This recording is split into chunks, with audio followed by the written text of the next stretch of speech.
I had my first son in Okinawa, Japan, and my second in Pennsylvania, resulting in 2 C-sections. I'm a military wife. My name is Megan, and I am a miraculous mama.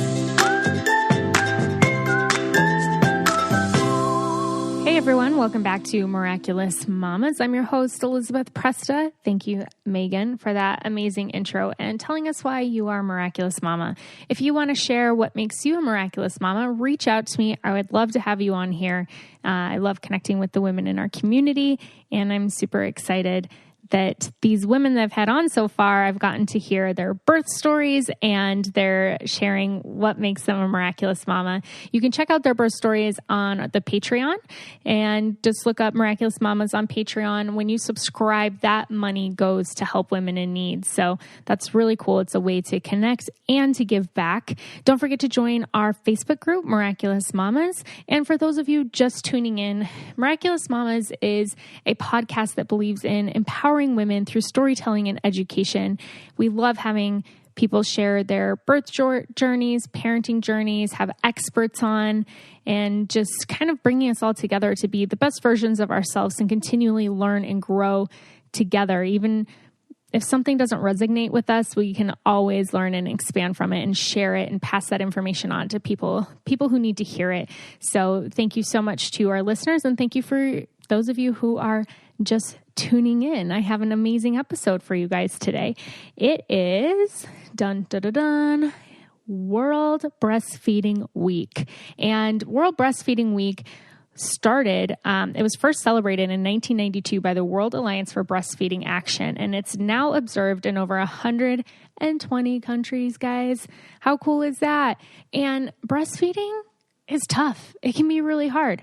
I don't know. I haven't done it, but that's what I'm told. And not just hard as in, yeah, your nipples might hurt or whatever, but emotionally and physically and mentally, it can be draining for some people. But you guys are rock stars, those of you who are breastfeeding and just killing the game out there. And I'm super excited about our guest, Melissa, because she talks about something that's often overlooked, and it's a huge part of breastfeeding, and it's pumping. Pumping is breastfeeding. So breastfeeding is nursing and pumping. And these are things that I'm even learning. I had kind of misused the term before too. So I'm super excited that she's on to educate us. She's an exclusively pumping mama, and her page, which she'll share with us, has tons of information on it. She's just so supportive. She brings, she tips things about equipment, nutritional facts, how often to pump, all different stuff on her site that help really encourage mamas who are pumping, whether it's because that's your only choice or it's just the choice that you made. So I'm super excited for World Breastfeeding Week just to be talking about this topic and to celebrate all of you mamas who are sacrificing your time and bodies for your children. And I know for some women that it's not possible, and we know that you make sacrifices as well. So you're definitely included in this. You are killing it as well. Having children is a sacrifice, and we know that our mamas are always the first one to sacrifice their time and energy for their kids. So thank you. You guys are awesome. You guys are so awesome. But I'm going to get Melissa on and talk about pump it up. All right, everyone, welcome back. August is Breastfeeding Awareness Month, and I'm super excited about our guest today. I have Melissa Guerriero on, and she is going to be talking to us about pump it up. And it is something that I feel like a lot of women are not educated on, that they don't know that it could be an option to exclusively pump for your child. And so Melissa has a journey with that. She has her story that she's going to share with us and some tips for pumping. So thank you for being here. Oh, you're welcome. Thanks for having me, Liz. Yeah, of course. And you have how many kids? I have 2 who I affectionately call my pumplings. Oh, that's so cute. I have a 2-year-old and I have a week and a half old little girl. I know. Oh my gosh. I know. When we were emailing and we're like, oh, are we still on to record? And then you're like, well, I just had a baby like a few days ago. I was like, what? Yeah, it's been crazy around here. She was due in July, but born in June. And my son had been due in July and was born in June. So it seems to be a thing. Yeah. Are their birthdays close then? They are 10 days apart. Wow.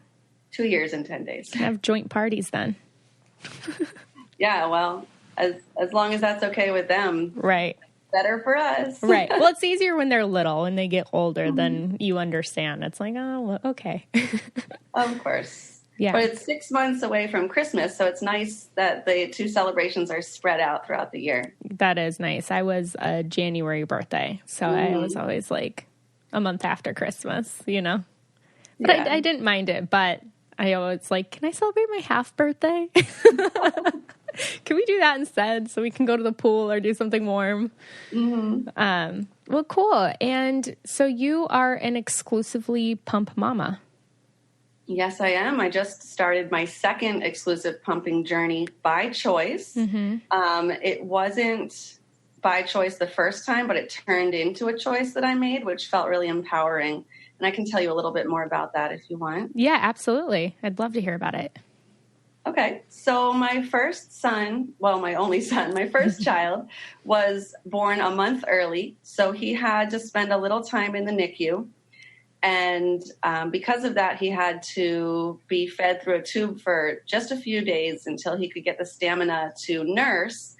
And while he had a really good latch, I had to pump for that time in the NICU. So the nurses there actually got me on a really strict pumping schedule and helped me learn how to use a pump and keep my supplies clean and feed a preterm infant, which is different than feeding a term infant. And at first it was really overwhelming trying to nurse and pump.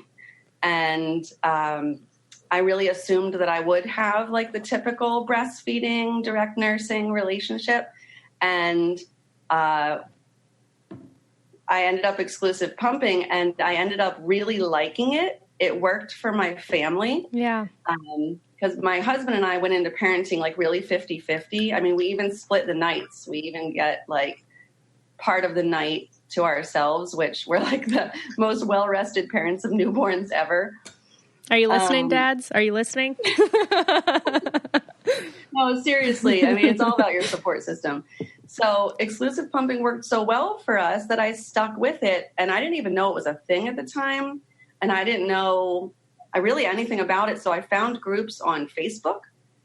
And I felt like there was so much negativity surrounding pumping, especially because mothers who don't choose to exclusively pump have a lot of like guilt and grief over the loss of that nursing relationship that they assumed they would have. And like even the memes and jokes about pumping are like underhandedly negative. And so basically I pumped for 11 months and then I took that energy when I weaned and I put it into my Instagram account, which is Pump Momma Pump, MOMMA. And I just chose to be like an educator and a supporter and a motivator and overall positive influence for pumping moms to counteract all that negativity.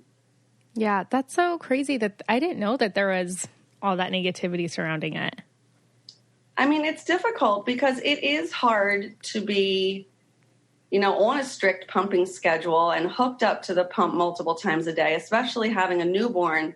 You have to pump every like 2 to 3 hours, which can be 8 to 12 times a day. So I can see how a mother not expecting to take that on might feel very overwhelmed. So I understand the need to commiserate with other mothers who are in the same situation. But hopefully I bring a little positivity and lightheartedness and honesty, but how to be optimistic throughout your journey. Yeah. Well, you were saying that you and your husband split nights. So how does that work if you have to pump? Do you pump overnight or no?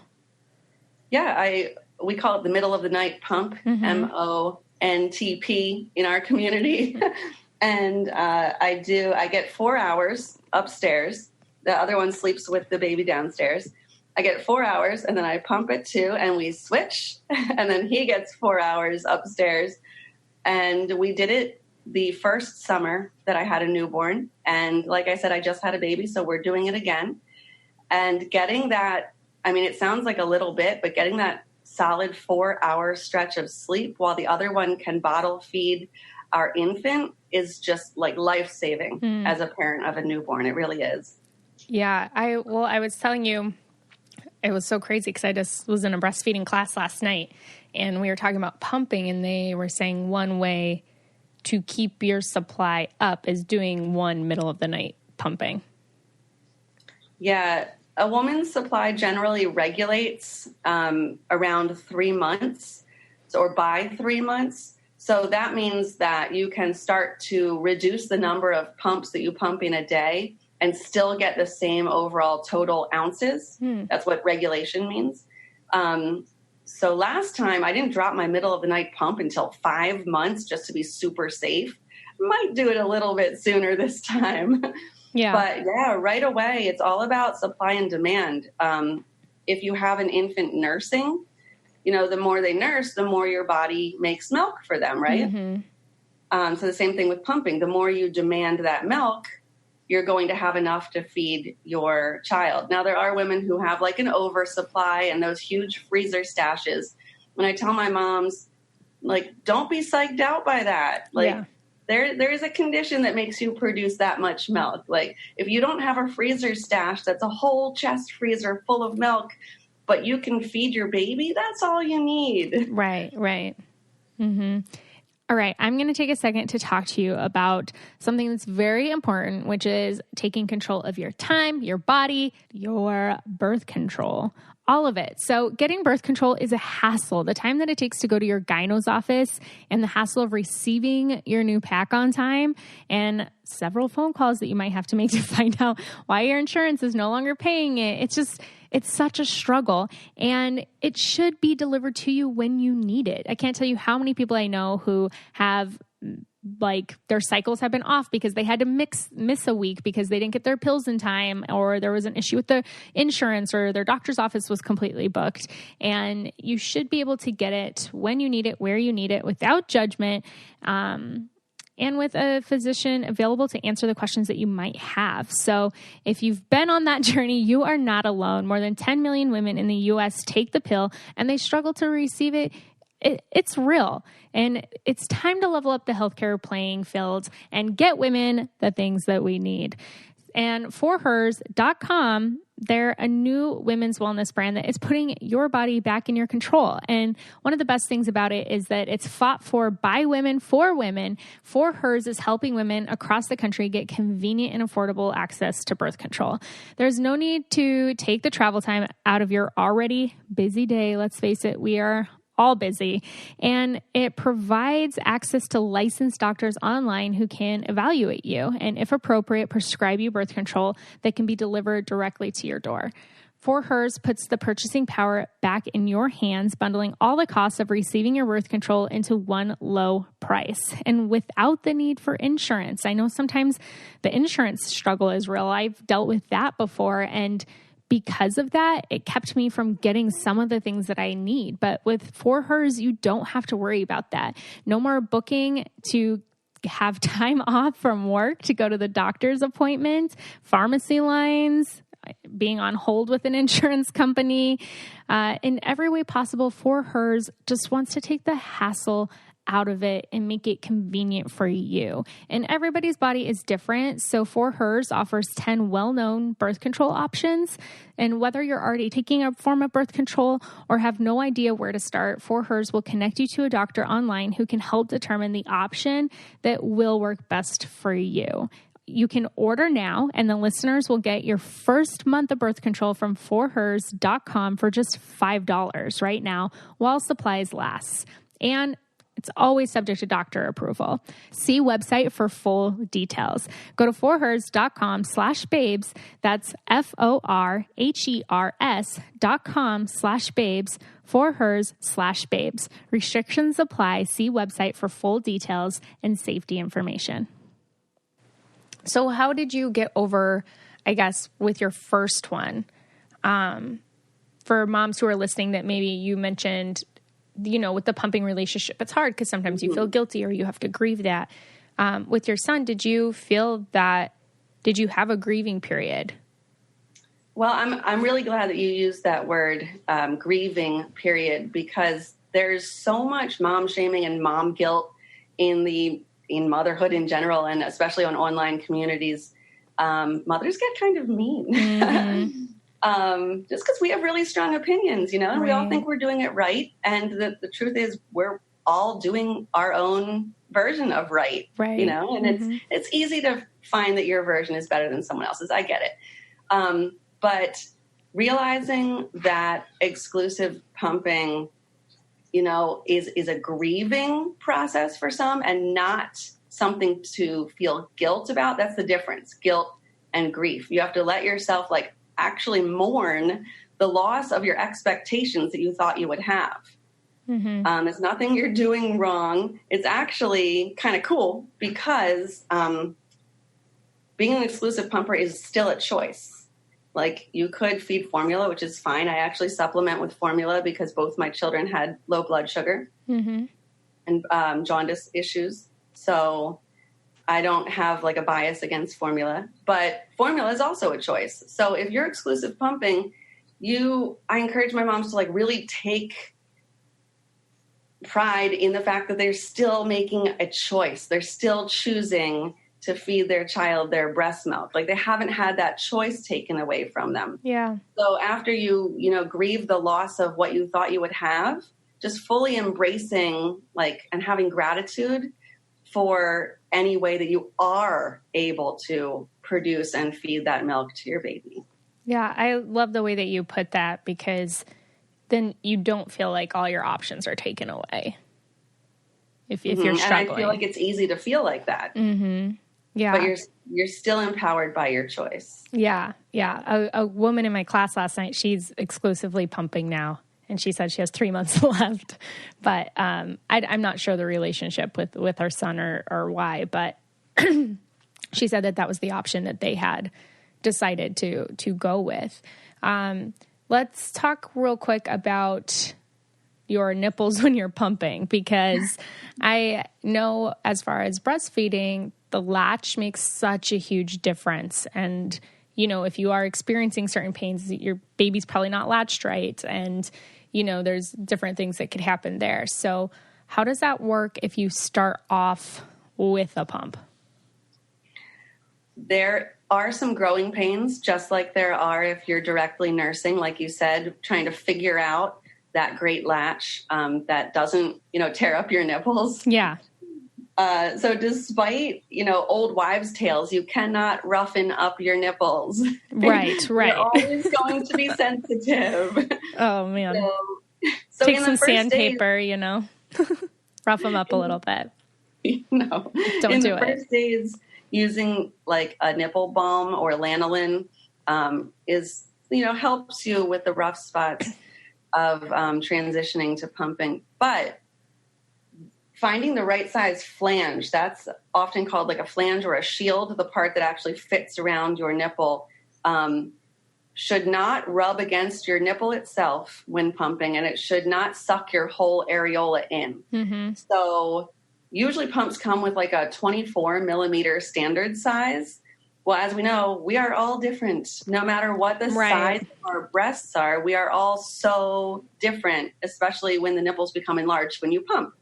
So it's best to use the standard size that comes with your pump, but be really cognizant of what's happening. Watch. Some people shine their flashlight of their cell phone into the flange. Watch what's happening and see if you need to size up or size down your flanges so that you can get a really comfortable fit. And using coconut oil as a lubricant to your areola area helps in the beginning too. It helps them slide smoothly in and out of the flange. And many electric pumps, you can vary either like the cycle or the vacuum, like how often it sucks and how hard it sucks, basically.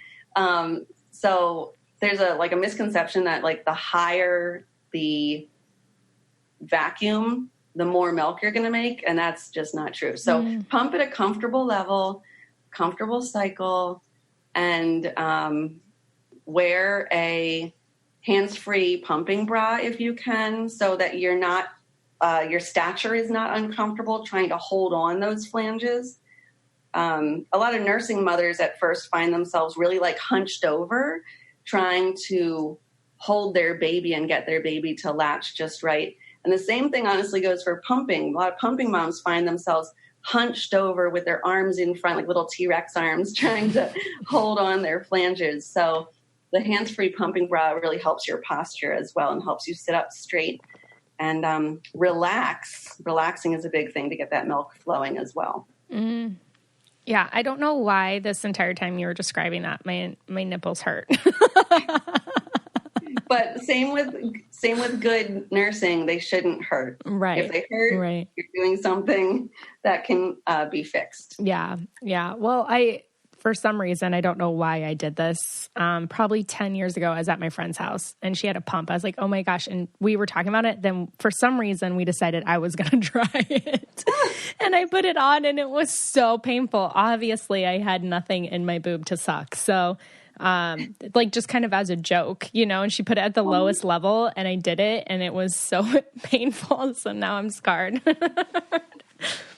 There's videos on YouTube of like men trying it out. Yeah, no. And it's hilarious, but keep in mind that when there's actually milk in your breast, it's pulling out the milk and not just tugging aimlessly on your nipple. Right, exactly. Oh my goodness. So, I mean, one of the benefits is that you and your husband are able to share the workload.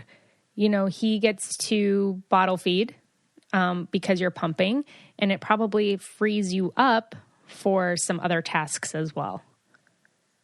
It does. Anyone can feed my babies, which is great. It makes for a really smooth transition to daycare, if that's what you're doing, which is what we did when I did return to work and will again this fall when I return to work. So I like that anyone can feed the baby, but not just to free me up. I mean, sure, that's great. But I had a lot of experience with kids and babies before I had one, and my husband did not at all. No experience with babies. And he was, kind of concerned about like what to do with an infant. And I hear that a lot from men. They really look forward to having a kid, and playing with their kid, but they don't know how to bond with a baby. And let me tell you, feeding was huge.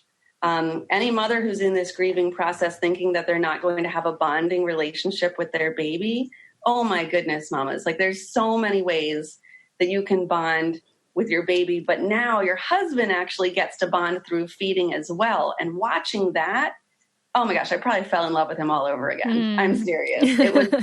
It was so dear. And so like logistically, yeah, it's nice. But just watching him interact with our brand new baby like that, I'm like clutching my chest right now, like the heartstrings. It was so wonderful. So what made you decide to exclusively pump this time? So there's a thing that exists called a breastfeeding aversion. So some women actually are like a little bit repelled by nursing. For any number of reasons. And I would not go so far as to say that I have breastfeeding aversion. I just say that it's not for me. I've tried it. I tried it this time. I tried it last time. I actually, I'm a community counselor at a breastfeeding resource center. So I am all pro nursing. It is just, it's not for me. Exclusive pumping worked so well the first time. And I had a somewhat positive relationship with my pump. I didn't want to like take it out in a field and beat it when I was done, like Office Space. I had such a positive experience with it like, why not recreate that with my second child? She took a bottle right away, like day 2.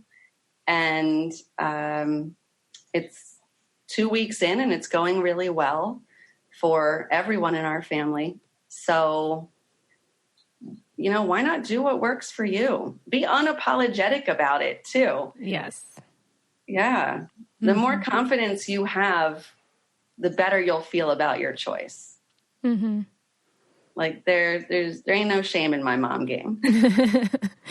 Yes. Yes. And, you know, I think that I love how you talk about that this is the right path for you, but you're so supportive of other moms on their paths. That is something that the world needs more of. Because like you were saying before, moms can just hate on each other sometime. And I think it's because they're so passionate about what they're doing and they immediately feel like offended or judged if you're doing it differently. Where it's like, no, you're doing the best you can for your family and yourself. I'm doing the best I can for my family and myself. Doesn't mean we have to do the exact same thing. Let's just try to raise kind people, you know? Yes. So I love that you're so supportive of all the other fields, although you're exclusively pumping. Yeah. And my Instagram page, you know, is designed to support all pumping moms. Especially the majority, I would say, are the moms who do directly nurse. And I use that, by the way, I use that term nursing versus breastfeeding because I view breastfeeding as an umbrella term, and I think pumping is under that. Yeah. So I like to differentiate between nursing, which is, you know, latching the baby at the breast, and pumping. But it's all breastfeeding to me. Mm-hmm. And I do support the moms who go back to work and pump part-time. So my page just isn't for exclusive pumpers, because whether you pump randomly for a date night, but otherwise you nurse, or whether you're going back to work and need to set up a pumping schedule that works for you, or whether you exclusively pump, like I need to support all those women and more. I mean, there's so many ways that I want to grow my Instagram page. I mean, have you heard of like chest feeding? Like using a supplemental nursing system. Like it's this like bag you wear around your neck, and it has small tubes that tape to your nipple. And like some adoptive mothers do that. Some people in the trans community do that. So there are so many ways that people pump and breastfeed and care for their infant. I mean, there's even some stuff on my page about formula for those who supplement. I really just want like a community of overall education and support, not honing it just for exclusive pumpers. Because the groups I was in on Facebook, they were so strict about exclusive pumping that you were not allowed to talk about nursing. Oh, wow. Like your post would be removed and you would get a warning. And like I said before, I don't need that negativity. I just want to positively support everyone on their own journey. Yeah, it goes back to that phrase, best fed, right? Yeah, and I truly believe that. I mean, people assume that if you're pro breastfeeding, you're anti-formula. Right. And you can be really enthusiastic about something without hating on something else. It is possible. Yeah, no, that is so true. That is so true. You can totally be all for breastfeeding and support formula, or you used formula and you're like, you get it with breastfeeding, you know, like I do think that building that supportive community is super important. And that's why your page is awesome too, because you do have so much education on there for women to come to. So let's talk about that really quick on your page. You always put up like different vocabulary terms. So even the science and the anatomy and all of that behind breastfeeding or pumping. I don't even know what to call it. You can call it pumping. But I mean, the anatomy is the same. Yeah. I never want to assume that someone knows what I'm talking about. So if I say, hey, mamas, you know, it's time to replace your valves. You'll get better suction if you keep replacing your valves. A mom might not know what in the world I'm talking about and what part of the whole pump, configuration is a valve. And what does a valve do anyway? And why do you have to replace it? So I never want to assume they know something, because I want to be who I needed. Like in the first place, when I started, I didn't know what all these parts and pieces were. I didn't know how often you should clean your parts, or I didn't know anything. So I like to every once in a while, like, scale it back and start really from the beginning. Like you said, parts, pieces, vocabulary, like what is a milk duct and why does it get clogged? And how can you treat a clogged duct? Mm-hmm. Because, if you're nursing, you can get a clogged duct. If you're pumping, you can get a clogged duct. And if you don't deal with a clogged duct, it can cause mastitis. Mm-hmm. And that's like a serious infection. So I have to remember that everyone starts from somewhere. And there is never, ever a stupid question. People ask me so many things, and they're always so apologetic. They're like, I'm really sorry, but I just have this quick question. And I love questions. I love them. And if I can't answer them, I point them to someone who can. And there's never, ever a stupid question. We're all starting out, and we are all lost in the beginning. Mm-hmm. Yeah. I would love to talk about the anatomy a little bit real quick. Did you ever get a plugged duct when you were pumping? Oh, yes. Mm-hmm. Yeah, yes, I have. I sleep on my side, and those pumpers who are listening out there, if you are a stomach sleeper, you might have to find a new position for the course of your breastfeeding journey, because direct pressure to the breast, like if you slept on your stomach all night, or if you even sleep on your side and kind of roll onto one breast, it puts like an unnecessary pressure on your, glandular tissue. And you need that free flowing, no underwire bras, no bras if you can help it. Like, just get one of those nursing tank tops, and let your breast be as free as possible, so you're not causing pressure. And then pressure can cause a clogged duct, and getting that out was a little bit of a learning process for me. So removing a clogged duct, if you have a manual pump that you can squeeze with your hand, and then you can use your other hand for breast massage, or some people like to use a electric toothbrush. There's even breast massagers that are specifically for your breasts that some companies make. So you can use the manual pump with one hand, but have the other hand free to really work out that clogged duct. And then people have all sorts of tricks, like sunflower lectin pills that they take, dangling their breasts while they feed or pump, Epsom salt baths, warmth, massage. But the biggest thing for me is massage and using a manual pump. And ever since I started doing that, if I pump and afterwards my whole breast isn't squishy, like if there's a little hard spot, I recognize it right away and can deal with it the very next time I pump, so that it doesn't develop into a clogged duct, which could develop into mastitis. Sorry, that was really long-winded, but... No, that's good. Yeah, I mean, I know people who have had mastitis, and it is not fun at all. The goal is to catch it before it gets to that point, if you can, because there's so many things you can do to prevent and be proactive. But once you get it, then it's kind of harder to deal with. You may have to get on antibiotics. Right. I know cabbage leaves are big. Cabbage leaves helps with engorgement, especially when your mature milk arrives a few days after birth. You can experience engorgement, and cold cabbage leaves on the breast can help then. And then in the weaning process, when you're ending your journey, cold cabbage leaves in your bra can help then as well. Mm-hmm.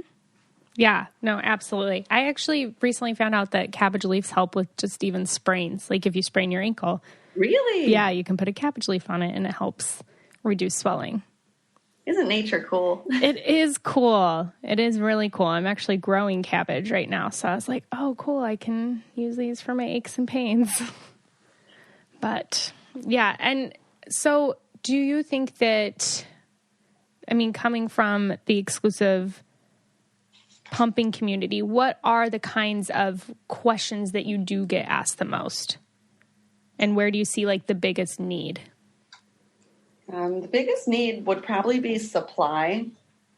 The biggest questions, how to increase your supply and returning to work.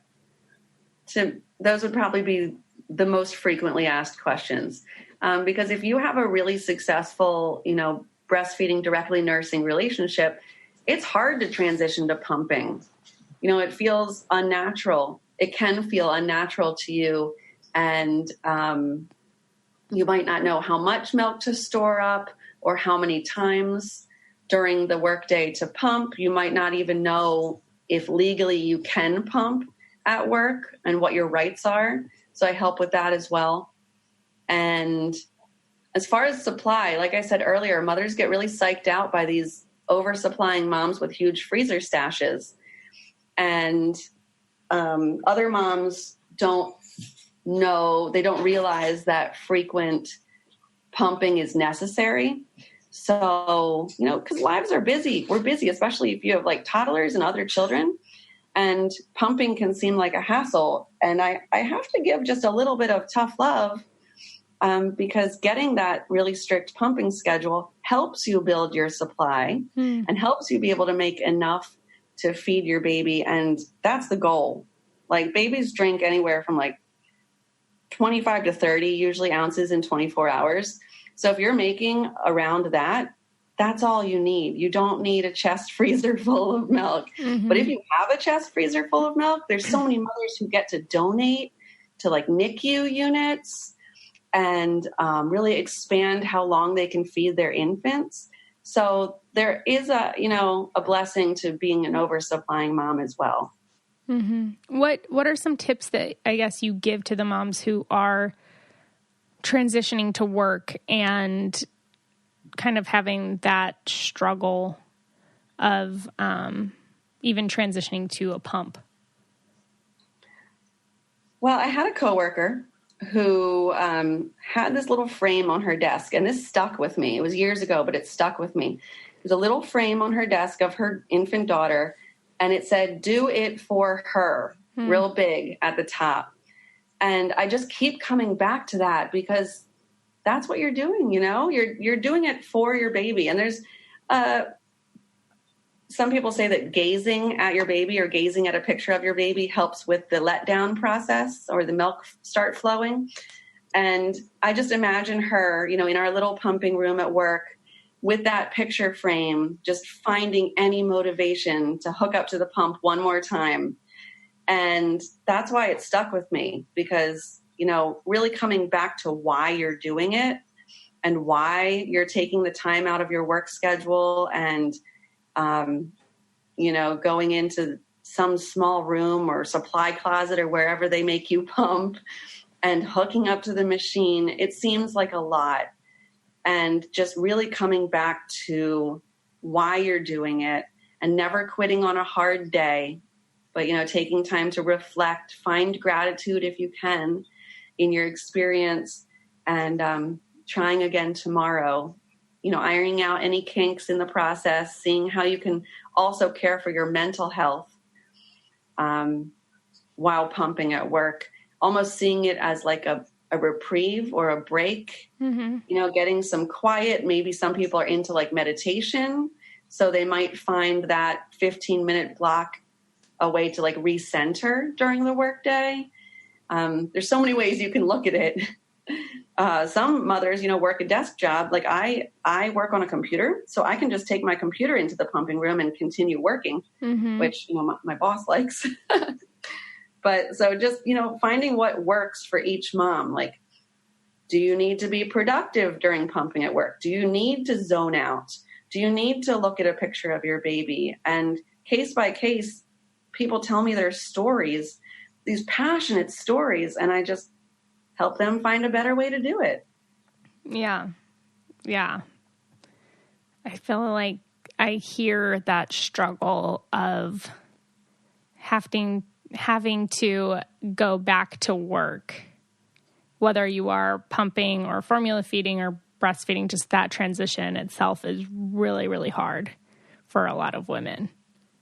So learning how to continue to feed your child while you're at work, you know, and I also, so my niece, she worked for this company that they would only give her like a 15-minute break to go pump, but it took her 5 minutes to walk there. Like they just didn't have, it was really frustrating for her because she mostly pumped with her second child, and they just didn't, they had no compassion or, you know, anything to help her in that journey. So she would have to run to the pump room, sit down, try to pump as much as she can in like 5 to 7 minutes, and then like run back to her desk. And that stress can't be good for you. No.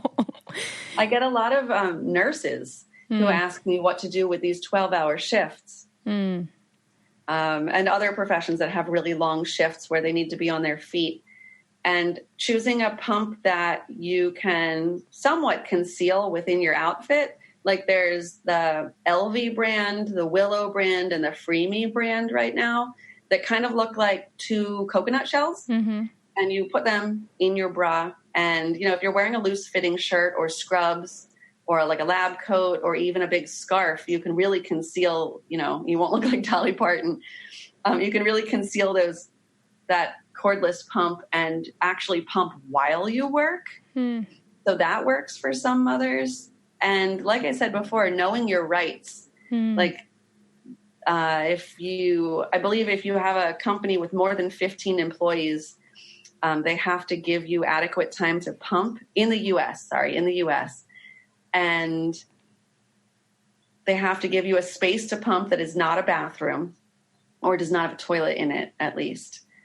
And they don't necessarily have to pay you for that time, which a lot of people get confused about. You might have to clock out and clock back in if you're on the clock. But researching and knowing your rights and going into HR if you need to confidently and expressing your needs and coming in with a game plan always helps. Expressing a problem without a proposed solution, you know, is not always helpful. So if you can think about it or talk to other moms in your position, like, hey, any nurses out there, how do you do this?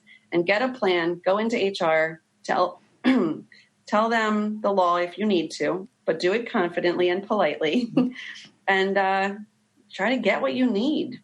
Right. Yeah. I mean, there has to be a shift in women's healthcare in general.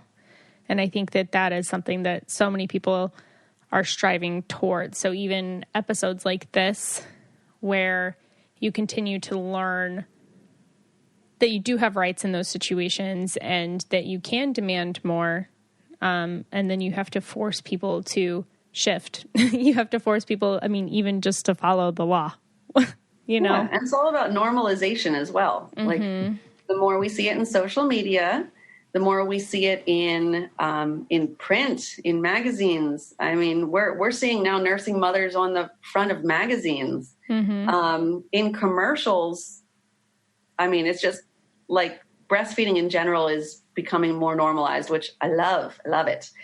But I have a male boss. I have all male bosses actually. So it can be difficult, you know, going into their office and talking about something so personal. Right. And I see that some women are really uncomfortable with that. So I tell them to like rehearse, like in front of your mirror in your bathroom, or maybe talk to a spouse, or maybe talk to like a friend and rehearse the conversation to get a little bit of confidence of how to talk to anyone really about such a private matter if you're uncomfortable. And expressing those needs confidently, like I said, will really help. when you're put on the spot in the workplace and you have to, tell them, I have a right to do this. Can you, let's find a place for me to pump, etc. Right. You don't have to be mean about it either. Mm-mm. Sometimes a lot of people don't even know. So just being like, hey, just so you know, I do legally have a right to do this, and I want to work with you to find a place where I can comfortably do this during the day, X, Y, and Z. So you talked too about donating breast pumps. How does that process work? Donating breast milk or donating breast pumps? I thought it was pumps. Maybe it was milk. Okay. Yeah, I do. I don't personally know a lot about donating breast milk because I was never an oversupplier. But donating pumps, once a month, I have a post on my page that mothers can express a need for a pump or list a pump that they will ship to someone else. And I don't let them talk about money because it gets messy when people talk about money. Yeah. But you should see the generosity of these mothers who might have gotten a free pump through insurance, used it a handful of times and want to, pass it along. And if it's a closed system pump, which if you have a Spectra, for example, there's a piece of it called a backflow protector. And that does not allow milk to go in the tubes. That's what it's called, closed system. And that allows for more than one user of the machine. So if you have a closed system pump and you want another mother to use it, by all means, donate it. There's so many mothers who don't have insurance that covers a pump or have multiple children and their insurance only covered the first pump. And it was 5 years ago. You never know. So we have a huge, donation thing going on my page. We even raised...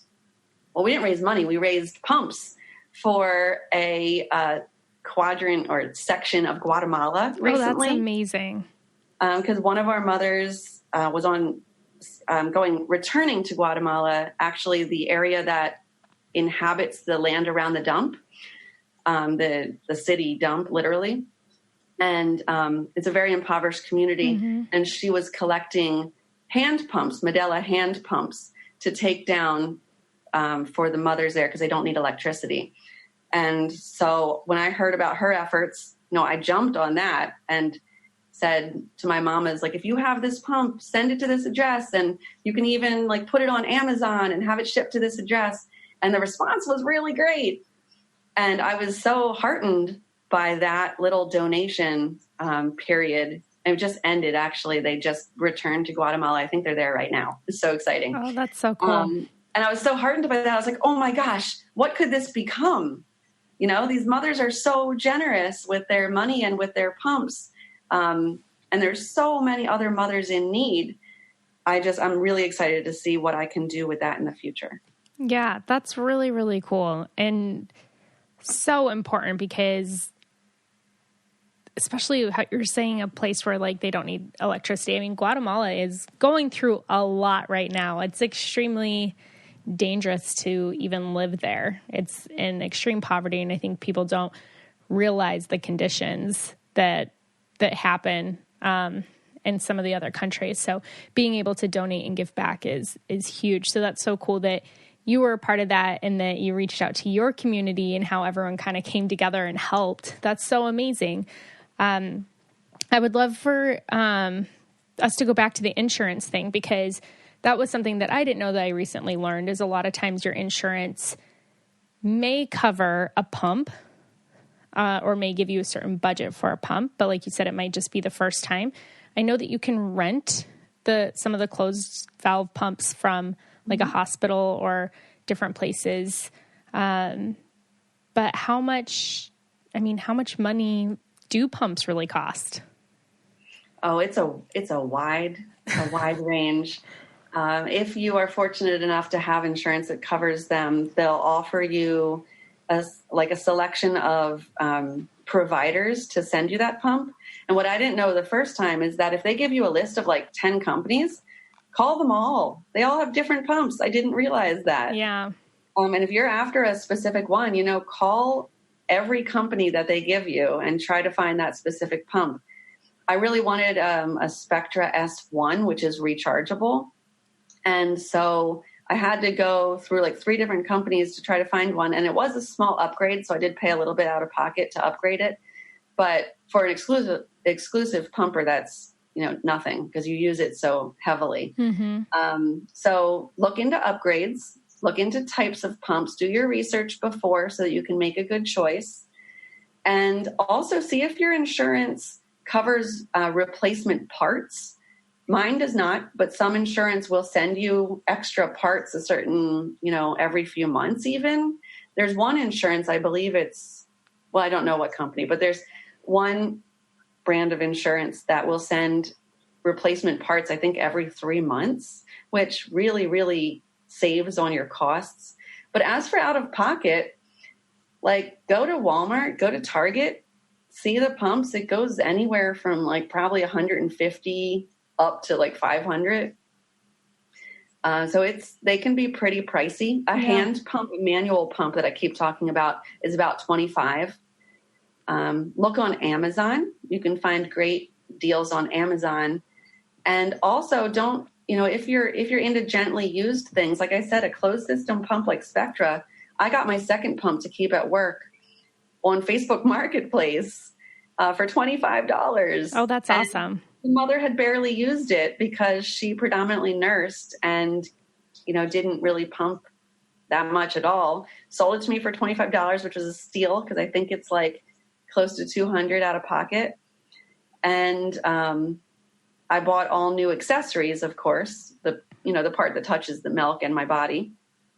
And it was very inexpensive. So don't be afraid to look on Facebook Marketplace and Craigslist and Facebook groups that are all about selling pumps as well. Those exist too. And money does not have to be a hindrance to get a really good pump. Yeah. Yeah. And you were saying look for a closed system pump?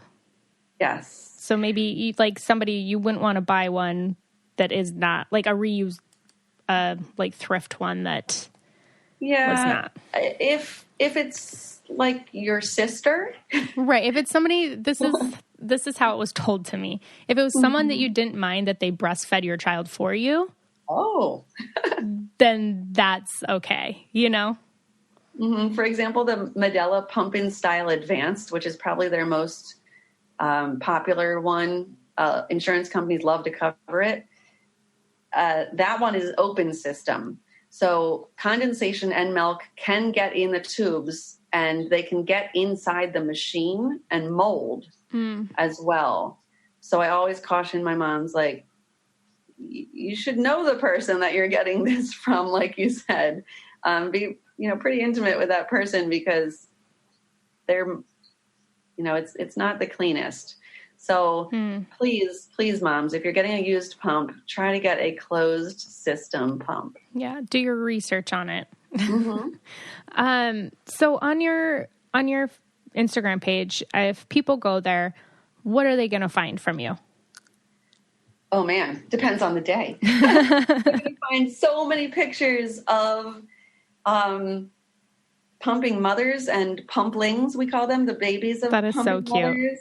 Because people love to send me pictures of their babies, and I love to post them. I love to post pictures of my own babies. So first of all, you're going to see lots of babies, and you might see some nipples. You might see some. You might see some nipples. But mostly you're going to find education. I'm a teacher. Yeah. That's my day job.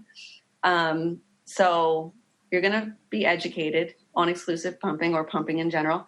And you're going to find positive motivation and encouragement about self-care, about postpartum care, about women's mental health, lighthearted things about pumping. If I ever have a joke or something or a meme, it's going to be positive and lighthearted. You're going to find things about cultivating gratitude and positivity.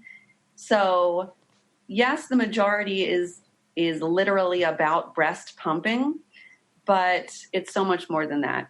It's just how to make the best out of breast pumping when especially, it might not be the best thing in your life right now. Right. Yeah. And the thing that I love on there is just the tips that you give, because there's so much information. Like I said, even going into the anatomy, because sometimes I know how my mind works is when I know how something works, what my body is doing, then I can accept it more.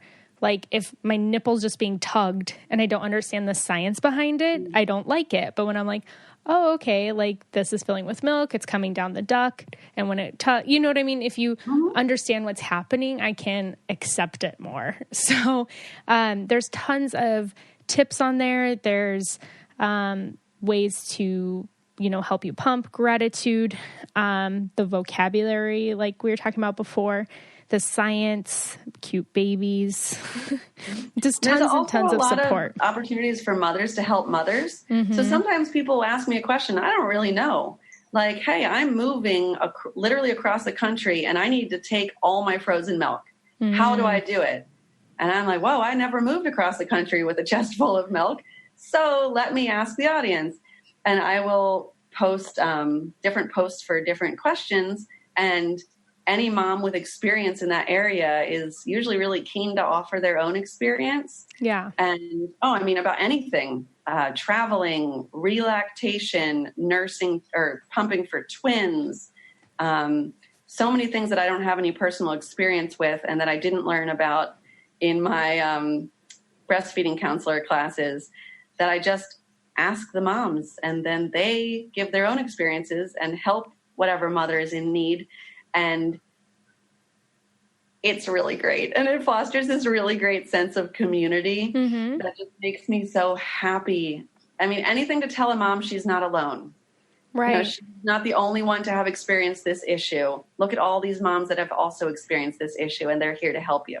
Yeah, which is why I was super excited to talk to you about this episode, because you hear so much support for the breastfeeding community, and you hear so much support, it's with normalizing breastfeeding and everything like that, which is awesome. But I never hear anything about exclusively pumping moms. And I feel like some of them probably feel really left out. Like, hey, what about us? Mm-hmm. Yeah, it's encouraging to know that you're not the only one going through something. Mm-hmm. And like even books, if you look on Amazon for breastfeeding books, you'll have hundreds, thousands even maybe of breastfeeding books. You look for breast pumping books and you will probably find 5. And I probably own them. There isn't enough support for pumping mothers. And it's really not normalized. People don't really like to talk about it. Right. And I have been asked directly, like, what's in the bottle that I'm feeding my child? And some mothers, it's none of your business, and they get their feathers ruffled. And I was asked that once at a funeral. I'm not kidding. Oh, my goodness. A funeral. Someone asked me, like, why I was it was like an old woman. I don't know. It was really uncomfortable, but I am ever gracious. And I'm an educator, right? So I took that opportunity to say, oh, I exclusively pump. So I feed breast milk through this bottle. And I was cheerful about it. And I could have been really hurt or offended. And I try to encourage my moms to take a breath and then take the opportunity to tell someone that you're pumping. Maybe next time they won't ask someone that offensive question. And it's hard when you feel different and you feel attacked, you feel singled out. Really just taking a breath, taking the opportunity to confidently tell someone what you're doing helps all of us. It helps our whole community of exclusive pumpers let people know that it's a thing. Mm-hmm. It's a valid way to feed your child. Yeah. Well, and I need to correct what I said earlier, because after I said it, I caught myself. I said they're normalizing breastfeeding. Well, pumping is a form of breastfeeding. Normalizing nursing. You know what I mean? There's all these nursing movements, and you don't see anything about pumping. So after I said it, I was like, crap. Because it is breastfeeding. You're feeding your child breast milk. I know, but that's why things like this are good, because I'm getting educated on the proper terms of how to use it. And that's what we want the listeners too, is that if you're an exclusive pumping mom, you're still breastfeeding your child. You know, it may look a little bit different. That's okay. You're still making that choice that this is what's best for my family. This is what I feel I need to do for my child. Yeah. And I actually owe my aunt, who's a nurse, way in the beginning with my son. It was like a month or two after I had him. And she asked me how breastfeeding was going. And I kind of like quietly said like, oh, I'm pumping. And she goes very confidently. She's like, oh, you're breastfeeding. You're just not nursing. Mm-hmm. And oh my gosh, like that fueled me. I was like, I am? Like, how cool. Like I'm still breastfeeding? Sure. And so that's what I tell moms, like say, it can be as simple as that. I'm bottle feeding breast milk, or are you breastfeeding? Yes. You can just say yes, period. You know, someone doesn't need to be all up in your business. You can just say yes. If they look at you, you know, cockeyed because you're holding a bottle, you can say like, oh, I pump. This is breast milk. It's as much as you want to share with someone as you're comfortable with it. You don't. The more you share, the more you help normalize it. Right, which is true. I just feel like so many people, they do feel like they owe an explanation. You know, do you breastfeed? Yes, I pump, and you know what I mean? And it's like, you can definitely help that conversation along, but also don't feel like you have to explain yourself, because I'm sure it gets very tiring. Yes. You can just say yes. You can say as much as you're comfortable with. I mean, now, like my pediatrician this week asked me, are you breastfeeding or formula feeding? So she gave me an or. And since you want to be, you know, completely honest with your pediatrician, I said, I bottle feed breast milk. And she, unfazed by it, put it in her notes, bottle fed breast milk. Like, that's it. Mm-hmm. That's all you need. Yeah. Yeah. Well, I'm so grateful for you for coming on, because this is just an important topic. I wanted to highlight all of the pumping mamas out there. You guys are killing it. And I'm so grateful for you coming on and sharing your stories and education and tips and information, because I really didn't know that much about it. I learned a little bit in my class last night, but I think that it's definitely important to normalize the conversation. So thank you so much, Melissa, for coming on and sharing with us.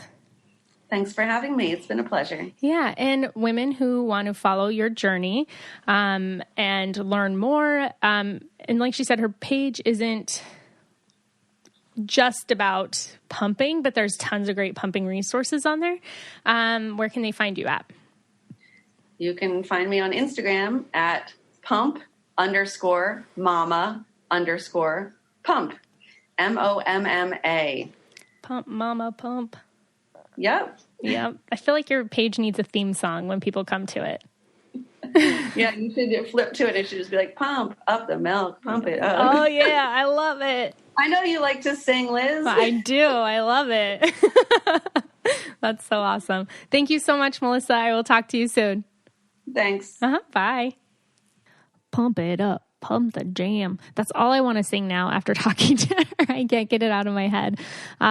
So grateful for Melissa for coming on and just educating us, because I needed that. I've often made the mistake of saying breastfeeding and pumping instead of nursing and pumping, because pumping is breastfeeding. So Melissa's just awesome. Her page, I love following it because I'm continually learning, and it's always resources I can offer to clients as well, and information. So she's just killing the game. So, and you guys, it's World Breastfeeding Week. It just makes me excited. I love it just when women are celebrated and the things that our bodies do are celebrated. So that's super cool. Thanks for listening, guys. If you haven't joined the Patreon, definitely join it. You're going to hear tons of amazing birth stories from women in our community and have a chance to give back, which is always good. And join the Instagram. I always have all the information from our guests that come on here on the Instagram page, and how to connect with them and just more resources. And our Facebook group. Connect with the moms in our community. Lift each other up, support each other, help each other through this thing that we call motherhood and womanhood. Womanhood? I think you guys know what I mean. But seriously, I love you guys so, so much. I can't believe that it's August. It is August. What is happening? Time is just flying by. But thanks, guys, for listening. You are awesome. I love you so much. Don't hesitate to reach out to me, connect with me. You can connect with me on Instagram and through the Facebook group. You can always connect with me on my website, elizabethjoy.co. And I cannot wait for you guys to hear who we have on next week. We're going to kind of talk about nutrition a little bit more, but with a completely different spin on it, with a neonatologist. So that is going to be very interesting. She is super smart. She went to school for like 20 years and she's just a leading expert in her field. So I'm super excited for you guys to hear from her. But have a good week. Bye.